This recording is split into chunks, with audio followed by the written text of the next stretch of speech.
Welcome to Excel in Case Interviews. This video is focused on some of the individual preparation activities. This particular practice topic is focused on business analytics. My name is Pam Schilling. I'm the CEO and career strategist with Arch Career Partners. I have a background in strategy consulting as well as technology leadership roles in the finance area. Today I work with ambitious and motivated professionals that are pursuing roles in some of the most selective hiring organizations, including consulting firms. I also have a particular expertise in the case interview preparation area. Solo practice is one of the critical parts of being successful in the overall case interview process. Partnering with others and doing case practices back and forth won't be enough typically to get you to the level that you need to be to secure offers. So there's a variety of practice drills that you can work on. This particular video is going to focus on business analytics. Let me share with you a little bit of context about the importance of this. It might be very obvious, but there can be some particular nuances that might be helpful. Just to set some context, it's probably very obvious that the case interview requires quantitative solving and to show and demonstrate that you are someone who is generally quantitatively oriented. But one of the reasons to really emphasize case practice in doing math problems is because today very few of us do math without a calculator or a computer. In the case interview, you're not going to have that opportunity. You're not going to have a computer in front of you, you're not going to have a calculator, you're not going to be able to use your mobile phone.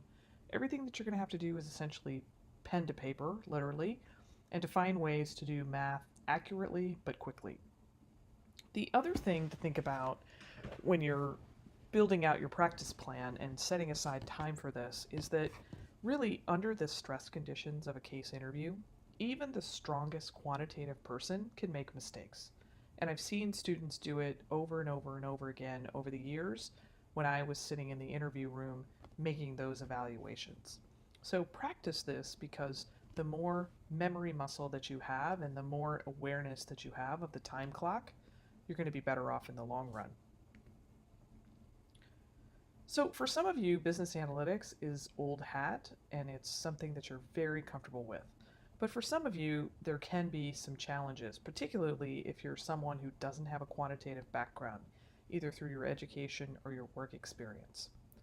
Also, on the flip side, if you're someone who is deeply analytic, professionals like engineers, actuaries, and the like, the business analytics of cases might actually be too high level, and it may be a challenge to kind of build up to a higher level rather than doing things in a really detailed way. The other consideration is if you're just not familiar with some of the core business formulas, this can be a tough area. The case math isn't complicated. Some of the information you may have to work through it and understand how you put the numbers together, but most cases the math isn't all that hard. Some of the resources that I recommend, one of the best I think that's out there is through Quizlet. If you look up management consulting formulas, they have some great flashcards. There's maybe 20 formulas that if you practice them again and again, you won't need to memorize them. There's also a series of case books out there that you can access, whether they're the consulting expert books or those written by the consulting clubs. And again, if you don't happen to be on a university or a business school campus, you can find these sometimes through online searches. So let's just talk a little bit about the idea of business math and math problems and what you're trying to do. So one of the things that an interviewer is trying to assess is that you do know certain key formulas. You don't have to know everything. You're not going to have to calculate a discounted cash flow because doing a discount rate is nearly impossible unless you can do calculus in your head. But you do have to know the basics of some of the core formulas. Also, this shows an attention to detail, particularly when you look at some of these problems and the units of measures and the time intervals, whether it's daily, weekly, monthly, etc. So showing that you can handle those details, and particularly when some of the units are given in different units of measure. Third, you want to work quickly but accurately. You're trying to do both of these things simultaneously, and that can be a challenge. It's a little bit of multitasking. One of the tricks to think about when you're working on math problems is to find shortcuts that are going to be useful to you. Whether it's using things like truncation, where you drop the zeros off of large numbers, where you're getting a chance to use fractions, and even some of these shortcut formulas like the rule of 72. And some of these, you just want to take some time to look them up and make some note cards and make sure that you have familiarity. The other thing that I think is useful when you're doing anything analytically in the case interview is use the concept of columns and rows. You're obviously not building a spreadsheet, but that kind of organization is going to help you and show the steps. The interviewers don't want to see that you're someone who can calculate and doing it in your head. What they want to see is that you're someone who can structure a quantitative problem. So putting things down on notes and speaking to it and walking the interview through it is going to be very beneficial in the long run. So to illustrate this, I'm going to talk through a few example problems. I'm going to give you 3 of those. What I recommend with these activities is that you hear the prompt of the problem, take some time to work it, and you may want to pause the video so that you can work the problem with, sufficient amount of time, whether it's 3, 4, or 5 minutes, and then play the video forward where you'll hear some of my explanation about how I approach the problem. Now, this particular set of problems, there can be a specific answer that you're trying to get at with the math information that's provided. Unlike market sizing, these math problems, or what I'm calling business analytics, they are going to have a particular solution. So you're going to want to review when you're done and just check the difference between your math and the math that I provided, if there happens to be a difference. So let's take a look at the first problem. So this is called Insuring Idaho. And here's a little bit of the background, and based on this, you're simply going to do some calculations. So if you're given the following information, the current insured market in Idaho for health insurance is 480,000 people. The potential market size for Blue Shield Health, the client that we're working with, is 180,000 people. Let's say that there's some additional information because Blue Shield Health is thinking about entering the Idaho market. To do so, there would be a one-time investment of a total of $2 million. And then there's revenue per policy of $500, medical cost per policy of $350, and then administrative cost per policy of $100. So the question would be, analytically, what is the break-even number of policies that must be sold, and then what share of the current market would need to be captured by Blue Shield? Please pause and take some time to work this problem, and then press play and you'll hear the problem's explanation.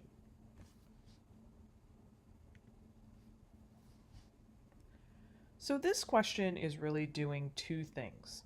So one is creating an understanding of the break-even policies. That's this piece here.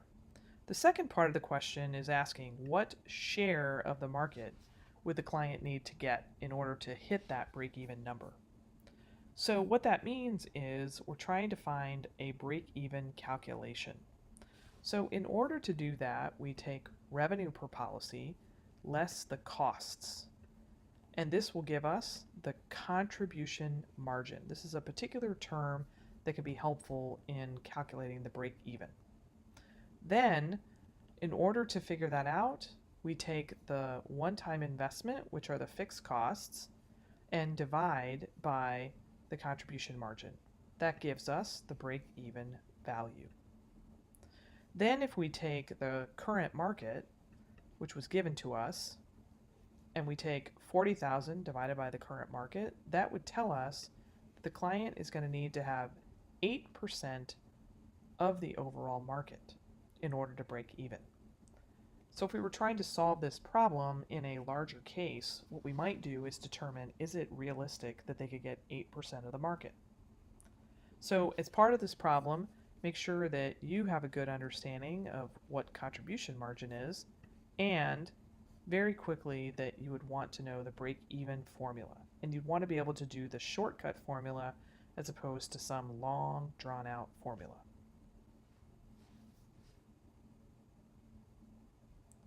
So let's talk about our second example. Here's a little bit of information about the situation. We're advising our client frozen on-the-go meals. We'll call them FM. Let's say that they've been having some challenges with market share loss, and we're trying to figure out what to do about it. One of the solutions is to lower their cost structure, and as a result, they've been considering reducing the packaging size to be more in line with their competitors. FM has a packaging cost of 0.5 cents per square inch. Let's say that they want to reduce their packaging size to look more like Eat Company. Then calculate the cost savings of that smaller package size. So what you're going to want to do is calculate the difference between the costs of FM's current packaging with its package dimensions, and then based on the package dimensions of Eat Company, what would be the difference between the two? Please pause the video here and take a few minutes to do the calculation, and then press play to listen to the solution. So a few things that I think are helpful to be able to solve this problem. So one is sometimes a visual reminder can be great. So what I've drawn here is an image of a package and showing it in a three-dimensional way because that's going to be important for this problem. Now, if you're somebody that happens to know geometry and you can figure out the best way to solve this question using a surface area calculation, that's no problem. Go ahead and do that. But for our illustration, I've done this a little bit more robustly. So one of the things that we're doing is we're trying to resize FM to be the same as Eat Company. So what I've done is I've put the new packaging dimensions in a column. Then what I've done is I've essentially figured out the surface area for each side of the package. So there's a top and a bottom, which are going to be this long rectangle. And I figured out the old dimension and the new dimension, so the length and the width. Then I have the long side, which might be here on the top and here on the bottom, and the old and the new. And then I have the short side, which is the vertical, and again, the old and the new. And then I've calculated the difference between each of those and multiplied them times the 0.5 cents. All told, this gives me a savings per package with the new dimensions of $1.51. Now what I suggest that you do is not only compare this to your answer, and of course if it's the same, then obviously you've done it correctly. What you may want to do is come up with a second way to do the calculation that's a little bit more efficiently. If you didn't get a similar answer, then I would rework the problem, put some of the numbers that I have here into a spreadsheet or a page of notes, and work that calculation to make sure that you have a thorough understanding. Let's move on to our last example. So we're working with a client called Music Magic. The background is there's an emerging pop star that you've been advising, and that person has received 2 tour offers to go on a music tour. Now she and the manager must choose one of the available options. This is Tour 1 and Tour 2. Tour 1 is going to go into major markets. Tour 2 is going to be in smaller markets. So there's some details of this tour. The number of cities, the number of shows overall, the tickets that will be available for each show, the ticket price, the percentage of overall tickets sold, and then how much the band actually has to pay in fees, and then what would be the profit sharing to the band. And then finally, if there are any fixed or variable costs. So the question is, if you're the manager, which one of these is better for you? So please take a little bit of time to review this information, make some notes, and pause the video. Then do your calculation, and when you're ready, press play to hear the explanation.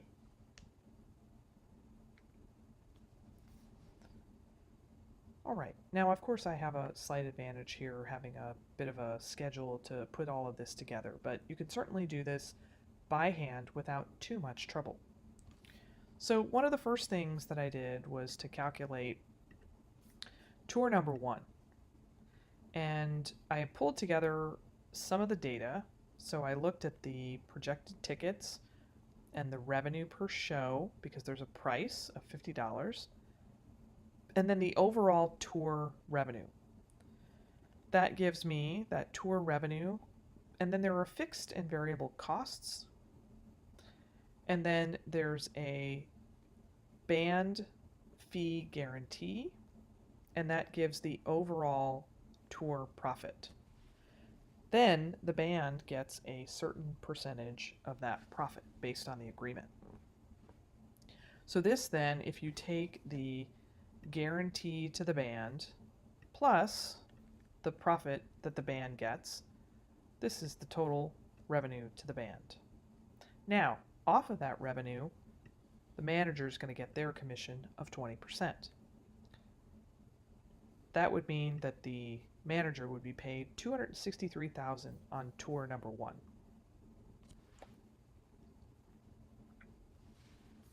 Now, if you did the same calculation for tour number 2, the revenue is $1.2 million based on those same calculations.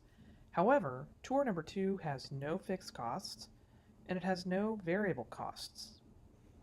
And also, the details tell you that the band gets either the higher of the guaranteed fee, which is $500,000, or 80% of gross revenue, not both.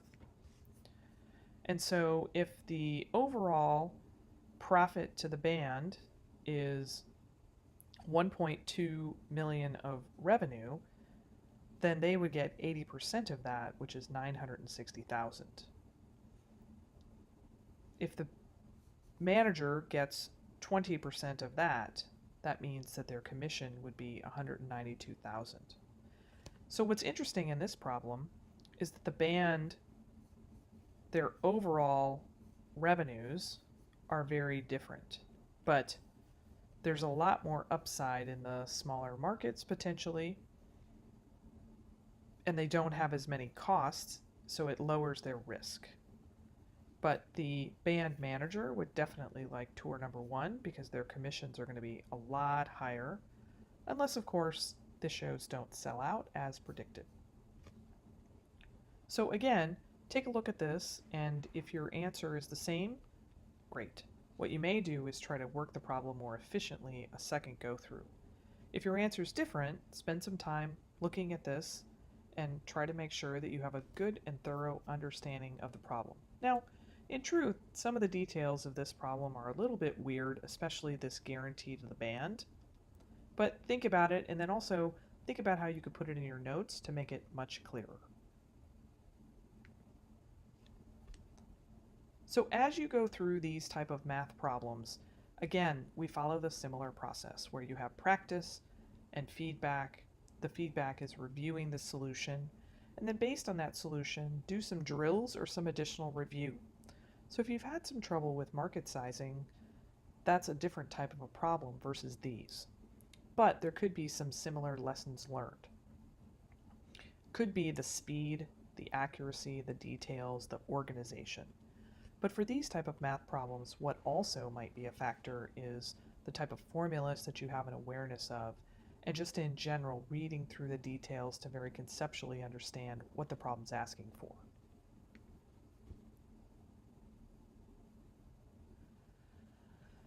As it relates to next steps, this is another area where continuing your practice is going to be valuable, especially on a time clock. So find those case books, find 3 to 6 cases that have math in them, something very quantitative.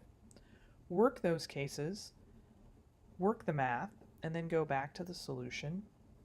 Compare your answer to that solution, and then figure out what you've done versus the solution and what the difference is. Based on that, identify some study areas. That could be formulas, it could be finding shortcuts to make your math more efficient, or just in general having a greater attention to the level of accuracy. But probably one of the most important things that you can do when practicing math problems like this is practicing with a clock, because in the interview you're going to have a time constraint in addition to just the general challenges of the intensity and stress of the overall case interview. Thank you for taking some time to watch this case practice video. Please check out some of the other case practice videos on additional topics.